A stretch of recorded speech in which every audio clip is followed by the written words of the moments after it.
30 years of marriage, and the ballroom was glowing in our honor. Chandeliers glittered above rows of champagne glasses, the kind of golden light that made everything look softer, warmer, almost unreal. I stood near the center of the dance floor, smiling as friends, family, and Walter's business partners toasted us. To 30 years of love, loyalty, and success, someone said, and the crowd cheered. I lifted my glass, my cheeks aching from holding the smile. Then I saw him. At first, my mind told me it couldn't be real. Maybe the lighting was tricking me. Maybe it was a friendly whisper too close. Maybe my tired eyes were playing games. But no. There was Walter, my husband of 3 decades, his hand gripping the waist of a girl half my age, her bartender's uniform still clinging to her like she hadn't even clocked out. His mouth pressed against hers, shameless and greedy, right there at the edge of the bar. The sound of crystal clinking filled the room. Someone gasped. Another guest whispered, too loud to ignore. "Is he kissing the bartender?" Heat rushed to my face, not from the wine, but from the wave of humiliation that slammed into me. 30 years of my life, sacrificed for this man, and he couldn't even wait until the end of the night to disgrace me.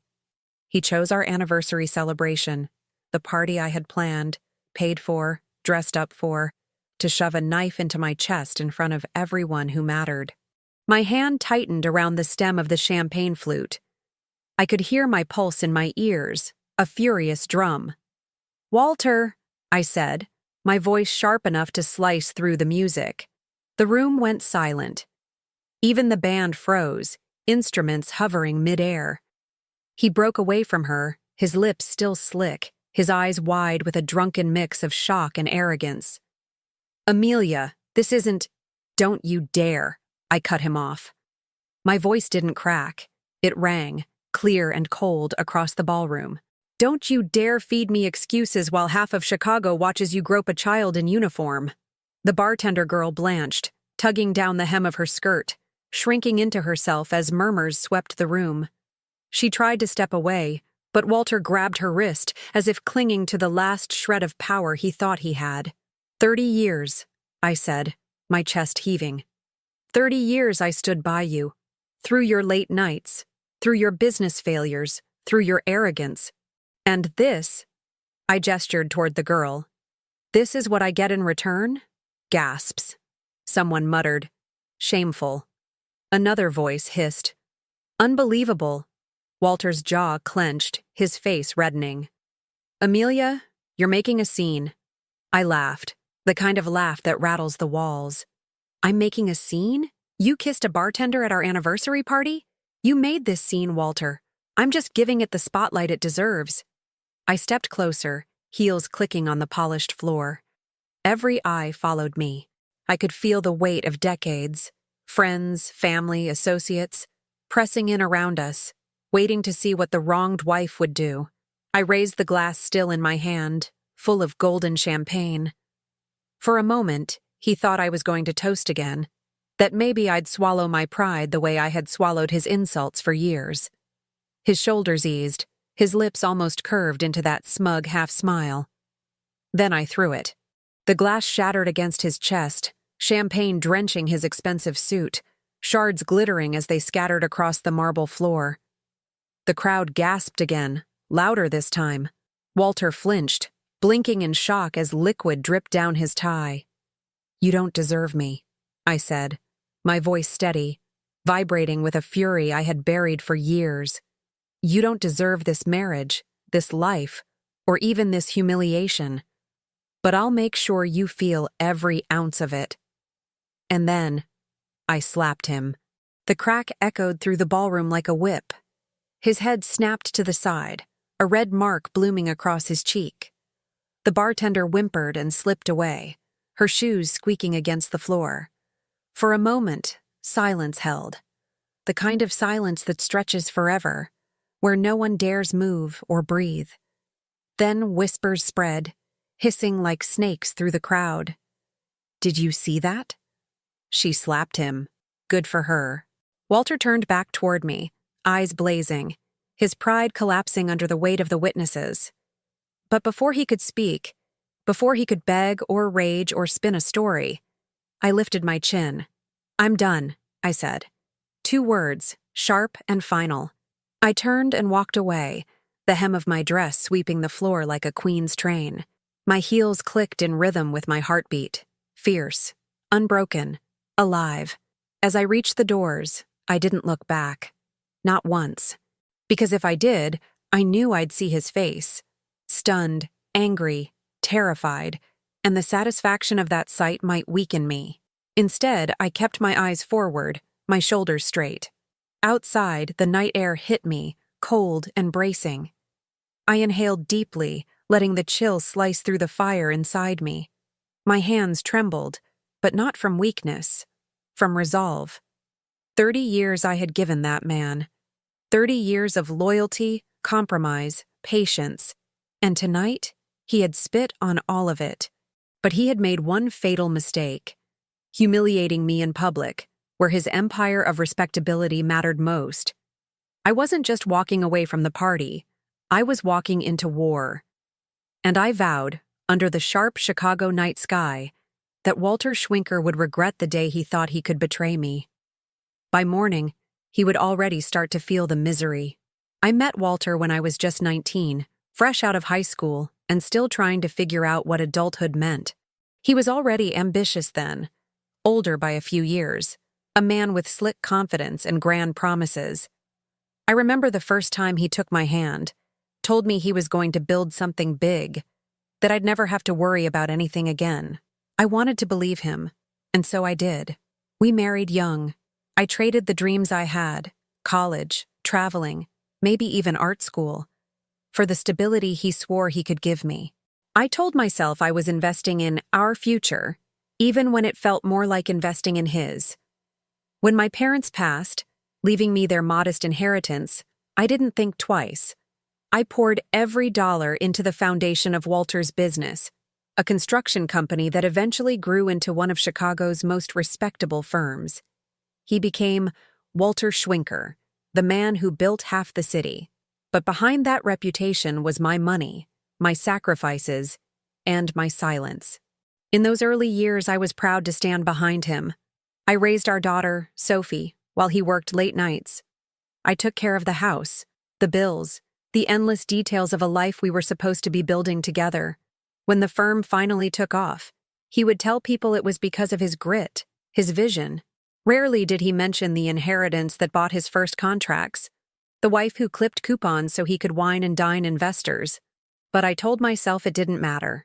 What mattered was that Sophie had a home, that the lights stayed on, that Walter felt like a man. I remember nights sitting by the window, waiting for him to come home. He'd walk in past midnight, smelling faintly of whiskey and cologne that wasn't mine. I'd ask how the meeting went, and he'd mumble about clients or networking. Sometimes he'd come home with lipstick on his collar, and I'd convince myself it was a stray stain, a harmless accident. I ignored the red flags because acknowledging them felt like setting fire to everything I had built my life on. When Sophie was little, she'd ask, "Mom, why is Daddy always gone?" I'd smile and say, "Because he's working hard for us." She accepted it then, but children grow. They notice more than we give them credit for. By the time she was a teenager, I caught her rolling her eyes whenever he canceled dinner, whenever I covered for him. I told myself I was protecting her, but really, I was protecting him. The anniversaries became smaller, colder. He used to surprise me with flowers, handwritten notes, even breakfast in bed. Over time, it turned into last-minute gifts. Jewelry he didn't bother to wrap, dinners he barely stayed awake for. I swallowed the hurt, telling myself that long marriages went through phases, that 30 years meant weathering storms, that I was strong enough to hold it all together. But somewhere along the line, loyalty became my prison. The humiliation at our anniversary wasn't the first betrayal. It was just the first one I couldn't pretend away. Deep down, I had known. I had known when he started locking his phone, when he spent more weekends at the office, when he suddenly cared too much about his hairline. I had known when he began calling me Amelia instead of the softer names he used to use. I had known, but I had refused to see. It was Sophie who forced my eyes open completely. A week before the anniversary party, she came into the kitchen while I was cooking. She was 24 now, grown, with the same sharp brown eyes I once had before years of denial dulled them. She leaned against the counter, hesitant, her fingers tracing the rim of her coffee mug. "Mom," she said carefully, "I need to tell you something." I paused, spoon in hand, waiting for her to continue. "I saw Dad downtown last week." Her voice wavered. He wasn't alone. My stomach dropped. "Who was he with?" Sophie looked at me, guilt flickering in her eyes, as if she was betraying me by saying it aloud. "A woman. Young. They were holding hands, laughing, like a couple." I wanted to dismiss it, to say she must have been mistaken, that Walter was loyal. But her eyes, those sharp, unflinching eyes, held no doubt. "Are you sure?" I whispered. She nodded. "I'm sorry, Mom. I didn't want to hurt you. But you deserve to know." The room seemed to tilt around me. The pot simmered on the stove, steam curling into the air, but I couldn't feel the heat anymore. All I felt was the weight of truth pressing down, suffocating.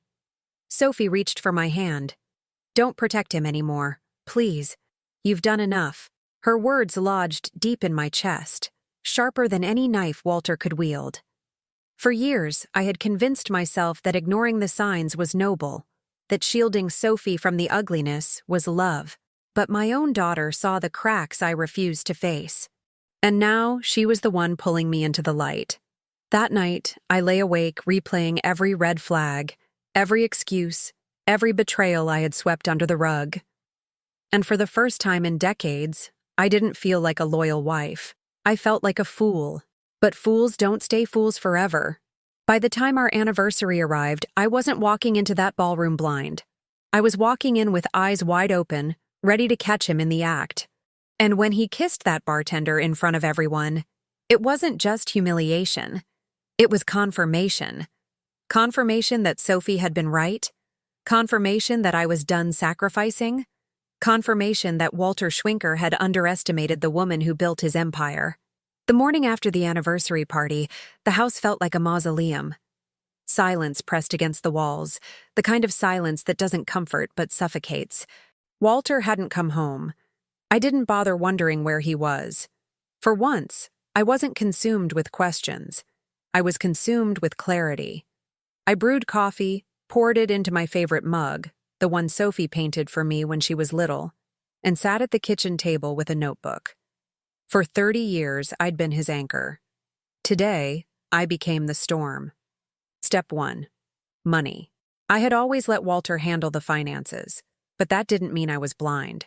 Years of signing checks, reading statements, watching him boast about his empire had given me all the knowledge I needed.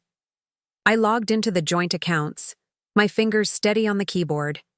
Savings, investments, the house deed. It was all under both our names. My inheritance had made sure of that. With a few clicks, I froze the accounts, ensuring he couldn't bleed me dry while running around with bartenders. Step 2. Protection. I called my lawyer, an old friend of my father's, someone Walter had always underestimated. He answered on the second ring, voice gravelly but sharp as ever. "Amelia, it's been years," he said. "What can I do for you?" I took a deep breath. I want a divorce, and I want it done right.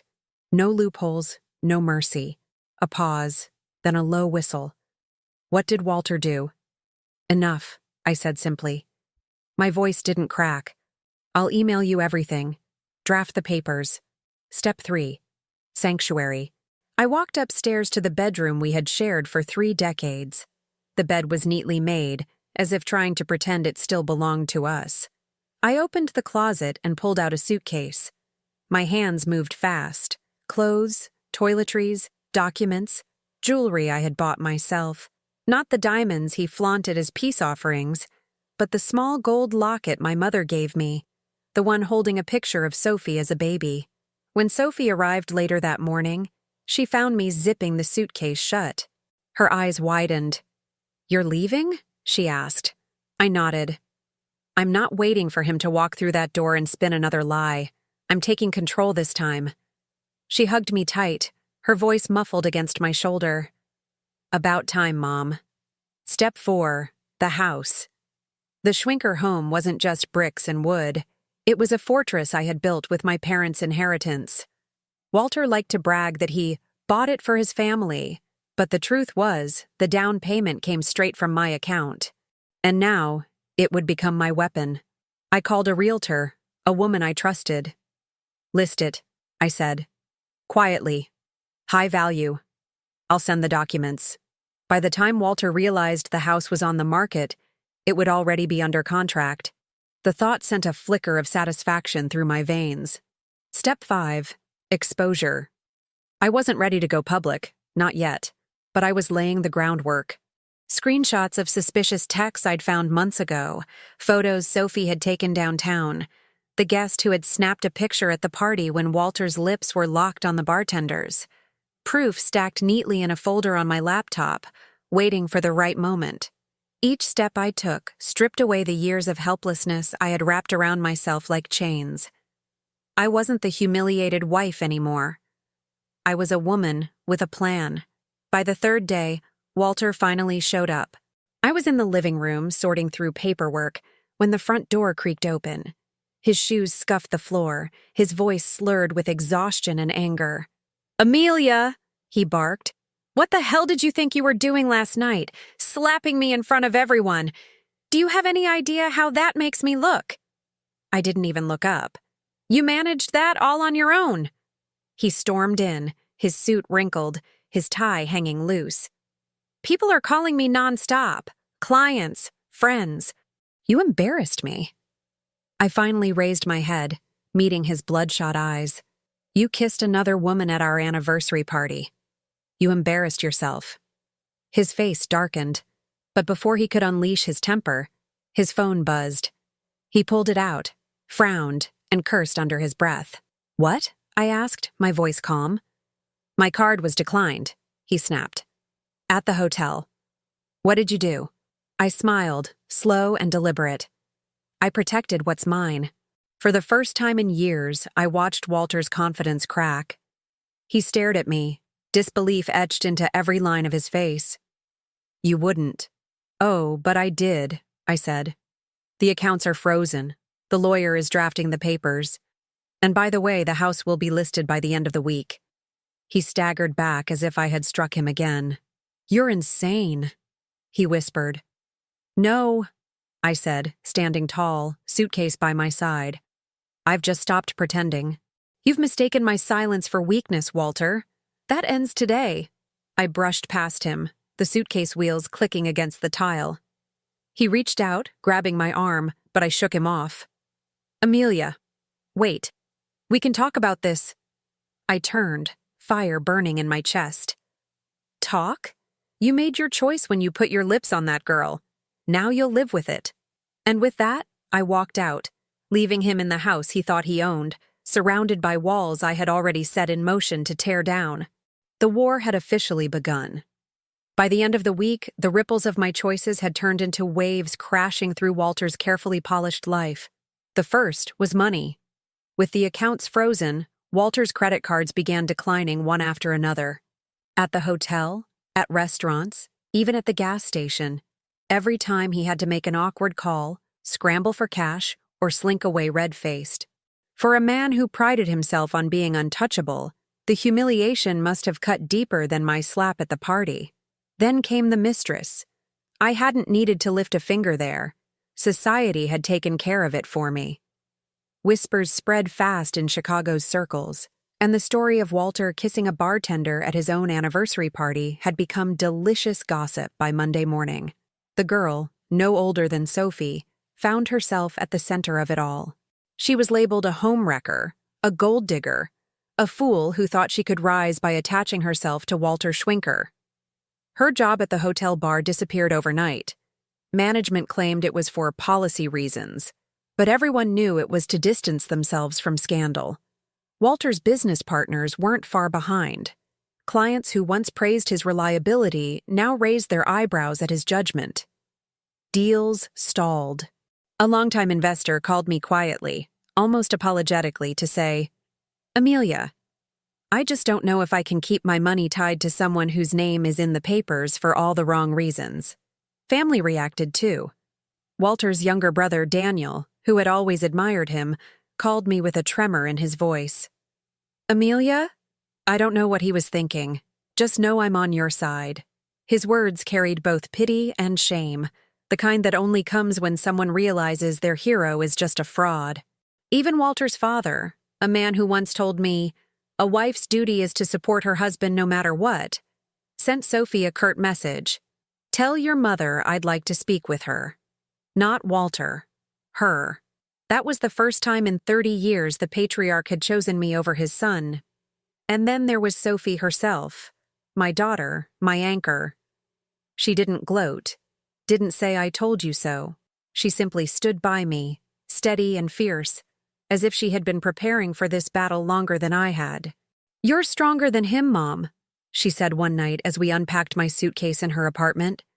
"You always were. Now he has to learn it too." Meanwhile, Walter spiraled. The calls started small, voicemails, texts, all variations of "let's talk." Then they grew desperate. One evening, as Sophie and I sat on the couch watching the news, my phone lit up with his name. Against my better judgment, I answered. "Amelia," he said, his voice strained, hollow. "Please, we can work this out. Just unlock the accounts. You don't understand what position you've put me in." I almost laughed. "You're right, Walter. I don't understand how a grown man, after 30 years of marriage, thinks kissing a bartender in public is something his wife should work out." His tone cracked. "I made a mistake. One mistake. Don't throw away our whole life." "One mistake?" My voice was ice. 30 years of excuses, of late nights, of lipstick that wasn't mine. Those weren't mistakes, Walter. They were choices. And now I'm making mine. "Amelia, please," he whispered. I could hear it in his breathing, the sound of a man realizing the ground beneath him was finally collapsing. I hung up without another word. For the first time in years, I didn't feel weak after cutting him off. I felt powerful. Because this wasn't just revenge. This was justice. Long overdue. And Walter Schwinker was only beginning to feel it. Walter didn't learn. Or maybe he couldn't. Pride is a disease, and his had rotted every ounce of sense he had left. 2 weeks after the anniversary debacle, I received an invitation, hand-delivered no less, to a dinner at his favorite steakhouse. The card was embossed, like he was still some magnate worth impressing.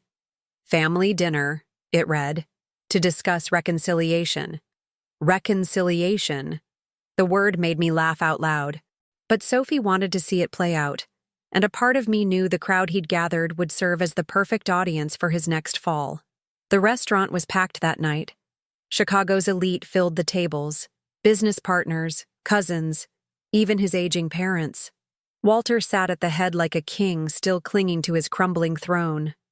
The mistress was there too, hair curled, lips painted bright red, as if pretending she belonged in this world would make it so. I arrived in silence, black dress, no jewelry but my mother's locket. The chatter died down as I entered. I didn't need to command the room, my presence did it for me. Walter rose, arms open, that fake politician's smile plastered on his face. "Amelia, thank you for coming." I sat without taking his hand. Sophie followed close behind, her glare sharp enough to cut marble. He cleared his throat, addressing the table. "We're here as family to remember that mistakes happen, and forgiveness is possible.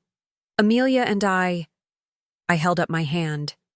"Don't you dare use the word forgiveness in this room." Gasps rippled through the diners. The mistress shifted uncomfortably in her chair. Walter's smile faltered.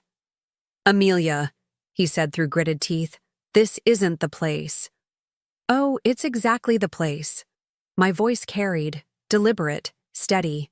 "This is the same man who kissed a bartender at his 30th wedding anniversary in front of half the city. And tonight, he drags me here to reconcile, while sitting beside the same girl he betrayed me with." All eyes swiveled to the mistress. Her painted lips trembled. She tried to speak, but I cut her off with a look.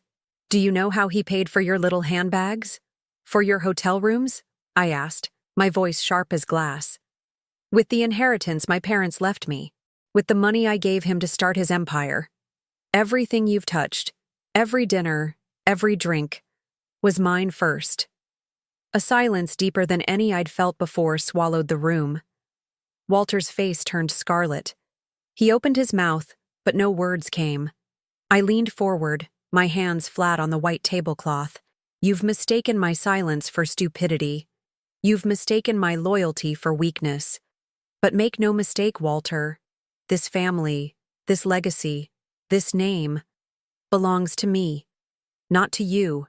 Not anymore. The words landed like thunder. Somewhere in the back, a phone camera clicked. The mistress blinked, then pushed her chair back, the legs scraping loudly against the floor. I didn't know, she stammered, her cheeks blotched red. She grabbed her purse, shot Walter a look of pure disgust, and stormed out. The table erupted in whispers. Sophie sat taller beside me, pride shining in her eyes. Walter, meanwhile, looked smaller than I'd ever seen him. His hands shook as he fumbled for his glass of water, his authority leaking out of him like air from a punctured balloon. You're humiliating me, he hissed, leaning closer. I smiled, cold and sharp. No, Walter, you humiliated yourself. I'm just giving everyone the courtesy of seeing it clearly. I stood then, pushing my chair back with measured calm. The whole room followed my every move. I straightened my dress, lifted my chin, and delivered the line I knew would echo long after I left. While you kissed a bartender, Walter, I secured everything you own. The words hung in the air, heavy, undeniable. I walked out without waiting for his response, Sophie at my side. Behind me, the restaurant buzzed with murmurs, the kind that spread fast, the kind that ruin reputations forever. By the time we reached the car, my phone was already buzzing, friends texting, a cousin calling, even a stranger tagging me in a blurry photo online. My mic drop had become a headline before dessert had even been served. And Walter? He was left at that table, red-faced, abandoned, utterly humiliated again, exactly where he belonged. I should have expected it. Walter was never the type to retreat quietly.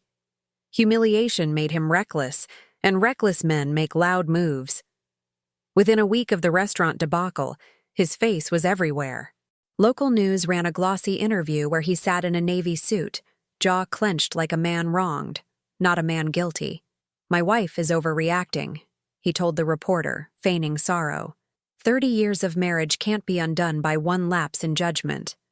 I was lonely, neglected. Amelia became distant, cold. She pushed me away. I watched from Sophie's apartment couch, my hands tightening around a throw pillow. Cold? Distant? I had been everything. Caretaker, partner, financier. Yet here he was, painting me as a frigid villain while the world nodded along. He wasn't finished. On social media, Walter posted photos of himself shaking hands at charity events, smiling beside business partners, even staging dinners with distant relatives. Each caption oozed sanctimony. Family matters. Forgiveness matters. Don't let anger destroy what love built. It almost worked. For a few days, comments trickled in. Poor Walter. Everyone makes mistakes. Amelia should forgive him. It's just one kiss. But then the receipts dropped. I hadn't released them myself. I didn't need to. Gossip has a way of finding daylight, and someone from the anniversary party had leaked the photo. Crystal clear. Walter, his lips locked with the bartender's. My champagne glass, mid-throw. The caption read, "This wasn't one mistake. This was our anniversary." The image spread like wildfire. Screenshots of his texts surfaced next. Late-night promises to the bartender, hotel reservations paid from joint accounts. Hashtags trended. Char Bartendergate, Schwinker Scandal, and my personal favorite, While You Kissed. Suddenly, Walter wasn't a wronged husband. He was a punchline. Memes flooded the internet. Photoshopped images of him kissing everyone from politicians to cartoon characters, each tagged with, "While you kissed." Underneath, people shared their own stories of betrayal, their own scars. My pain had become a mirror for thousands. Clients began dropping statements. "We have chosen to end our partnership with Mr. Schwinker, effective immediately." His construction firm's website crashed from angry comments. Charity boards quietly removed his name from their sites. Even the mistress chimed in. She posted a shaky video online, mascara streaking down her cheeks. "I thought he loved me," she sobbed. "But he lied to me too. He said his marriage was over. He said his wife was just a bitter woman clinging to his money. I didn't know he'd humiliate me like this." Her tears sealed his coffin. Whatever sympathy Walter hoped to gain evaporated. Now he wasn't just a cheater. He was a manipulator, a liar who used women, young and old, to fuel his ego. I stayed silent. That was the beauty of it. I didn't need to defend myself, didn't need to step in. The evidence spoke louder than I ever could. Walter flailed, tried to backpedal, tried to apologize again on morning radio. But the damage was done. Every word he spoke sounded hollow, rehearsed. The night I realized he was fully exposed, I sat at Sophie's kitchen table, scrolling through my phone. One viral tweet had racked up thousands of likes. "While you kissed a bartender, she built the empire." While you kissed. I leaned back, exhaling slowly. It wasn't just revenge anymore, it was justice. Amplified, undeniable. Walter Schwinker, the man who once strutted through Chicago like he owned it, was now the city's favorite cautionary tale. And there was no interview, no photo op, no excuse that could save him. He wasn't just humiliated, he was finished.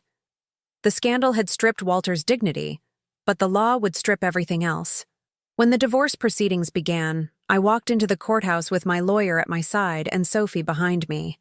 I wore a navy suit, hair pinned back, every inch the woman Walter had underestimated for 30 years. He arrived disheveled, face gaunt, his once polished suits hanging loose on his frame. The cameras flashed as we entered, reporters calling out questions. For once, I didn't lower my gaze. Let them see me. Let them see her. Inside, the battle wasn't loud. It was precise. My lawyer laid out receipts, proof of my inheritance funding his empire, bank records of hotel stays, photos of him parading around town while I raised our daughter alone. Every piece of evidence carved away at his defense until there was nothing left but shame. Walter tried to argue, tried to paint me as vindictive. "She's destroying me out of spite," he told the judge, his voice cracking. But the judge only frowned. "Mr. Schwinker, your own actions destroyed you. Mrs. Schwinker is simply protecting what is hers." By the end of the month, the ruling came down hard. The house was mine. Half the business shares transferred into my name. Alimony awarded, with custody agreements in my favor should Sophie ever need support. Even though she was grown, the court recognized my role as the stable parent. Walter's assets, once sprawling across accounts and investments, were sliced cleanly down the middle. But the half that remained wasn't his for long. Creditors circled, lawsuits from disgruntled clients piled up, and legal fees drained him dry. Within weeks, the man who once boasted of being untouchable was begging friends for loans. His family turned their backs too. His younger brother Daniel called me after the ruling. "Amelia," he said softly, "I should have seen this coming. He's burned every bridge. Just know, you'll always be family to me, not him." Even his father, the stern patriarch who once lectured me about loyalty, sent Walter a letter that quickly found its way into the press. "You've shamed this family beyond repair. Your name is no longer welcome in my house." I almost pitied him then. Almost. The mistress fared no better. After her tearful video, she disappeared from social media, hounded by ridicule and threats. Rumors swirled that she tried to cling to Walter, but without money or status, he was no prize. She returned to obscurity, her name whispered as a cautionary tale at every bar in the city. Meanwhile, I thrived. Sophie and I moved into the house, filled it with warmth he had long drained from its walls. For the first time in years, laughter returned to the halls. I opened an art studio, something I'd shelved decades ago, pouring color onto canvases instead of swallowing bitterness. Every brushstroke felt like reclaiming a piece of myself. Walter, on the other hand, unraveled. His company hemorrhaged clients until it filed for bankruptcy. Friends stopped answering his calls. His phone, once buzzing with invitations, fell silent. He was forced to sell his car, then his suits, until he was left with scraps of the life he had flaunted. One evening, Sophie showed me a photo online. Walter, standing outside a dingy motel on the edge of town, his belongings stuffed into 2 garbage bags. His hair unkempt, his face hollow, eyes darting as if searching for someone to blame. The caption read, "From Empire to Exile. On while you kissed." I stared at the image for a long time. This man, once towering over me with arrogance, now reduced to shadows under a flickering neon sign. He wasn't Walter the builder anymore. He was just Walter, the man who kissed a bartender and lost everything. And he was utterly alone. I didn't expect to see Walter again. After the court rulings, after the photo of him standing outside that motel went viral, I thought he'd disappear into the shadows of his own making. But life has a cruel way of circling back, demanding one final reckoning. It happened on a gray Chicago afternoon. I was leaving my art studio, the scent of oil paint still clinging to my hands, when I saw him waiting by the curb. He looked smaller than I remembered, coat too thin for the weather, shoes scuffed, eyes hollow. For a moment, I didn't recognize him as the man who once strutted through ballrooms and boardrooms. "Amelia," he said, stepping forward. His voice cracked, raw with desperation. I froze, then straightened my shoulders. "Walter." He swallowed hard, hands trembling. "Please. I need to talk to you. Just 5 minutes." Against every instinct, I agreed. Maybe because part of me needed to see this through, to close the door myself. We walked to a nearby park, nearly empty in the biting wind. He sat on a bench, shoulders hunched, and I stayed standing, arms crossed. He looked up at me, eyes glassy. "I've lost everything. The house, the company, my family. You were right about all of it." His voice faltered. "But I can't live like this, Amelia. I can't survive without you." I studied him, the man who had once towered over me, now crumbling into a shell. "You survived just fine when you had her lips on yours." His face twisted in shame. "It was a mistake. A stupid, selfish mistake. 30 years. We had 30 years, Amelia. Doesn't that count for something?" 30 years of me sacrificing, I shot back. 30 years of me pouring my inheritance, my time, my life into you. And you repaid me with lies, with humiliation, with public disgrace. That's what 30 years count for. He shook his head violently, tears welling. I was weak. I wanted to feel young again, wanted someone to admire me. But it meant nothing. You're the only woman I've ever truly loved. I almost laughed, bitter and sharp. You don't love, Walter. You consume. You take and take, until there's nothing left but ashes. And when the ashes don't make you feel powerful anymore, you move on to the next spark. He reached for my hand, but I pulled back. His fingers hovered in the cold air before dropping to his lap. "Please," he whispered, "give me another chance. Let me come home. I'll change. I'll be better. I swear, I'll spend the rest of my life making it up to you." I stared at him, silence stretching between us. For years, those pleas would have broken me. For years, I would have bent, rationalized, forgiven. But not anymore. Not after the slap, the courtrooms, the nights of Sophie holding me together. "You want forgiveness," I said finally. "You want redemption? That's between you and God, not me." His face crumpled. "Amelia, don't do this. I have nothing left." I leaned forward, my voice steady, low enough to cut deeper than a scream. "You built this ruin yourself, brick by brick, lie by lie. You're not the victim of my revenge. You're the architect of your own destruction." The words landed heavy. He flinched, his shoulders collapsing inward, as if the truth weighed more than any debt collector ever could.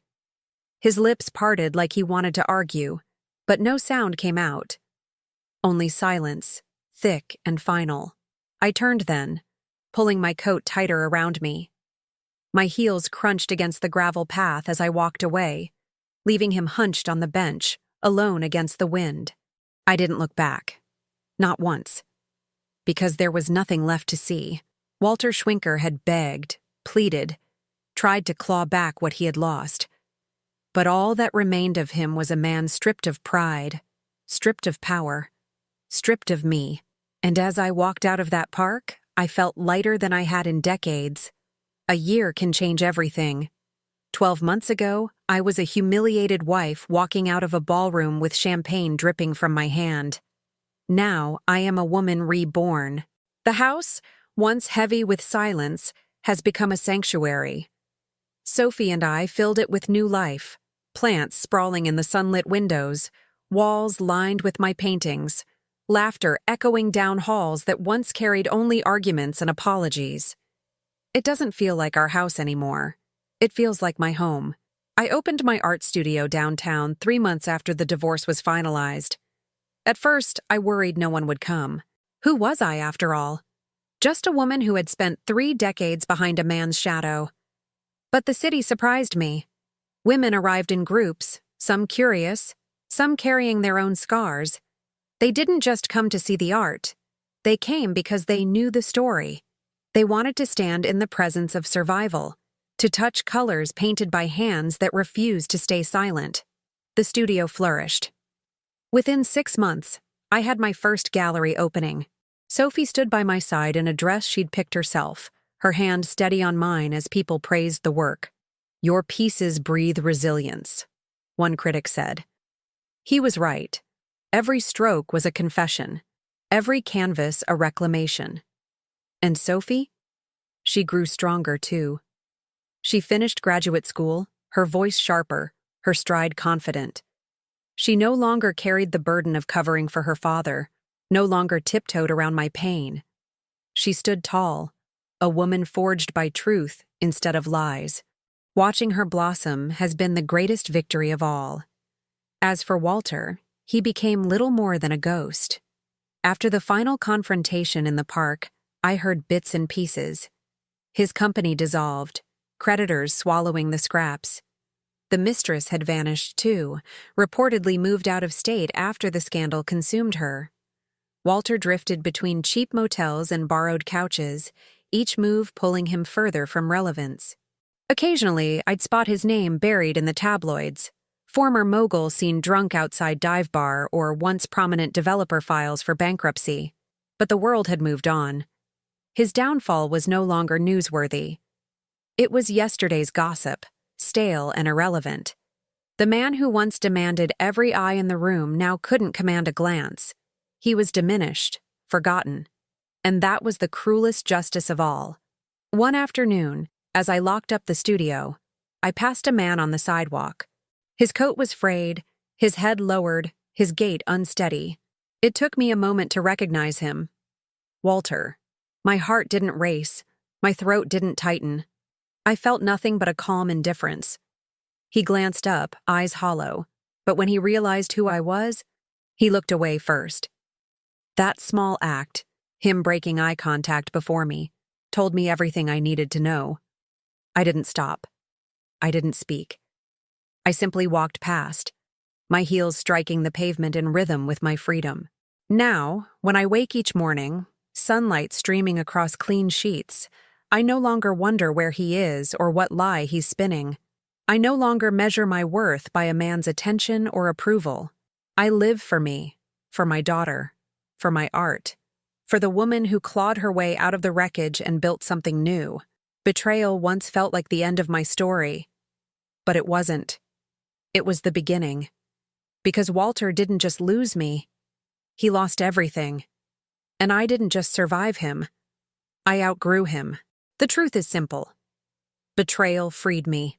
And freedom tastes better than any champagne toast ever could. Thank you for watching and staying with me through this story. If it touched you, or if you've ever lived through something similar, I'd love to hear your thoughts and experiences in the comments below. Your words might help someone else feel less alone. Don't forget to hit the like button if this story resonated with you, and make sure to subscribe so you don't miss the next one. Every click, every comment, every share helps us grow this community of strength, resilience, and truth. Until next time.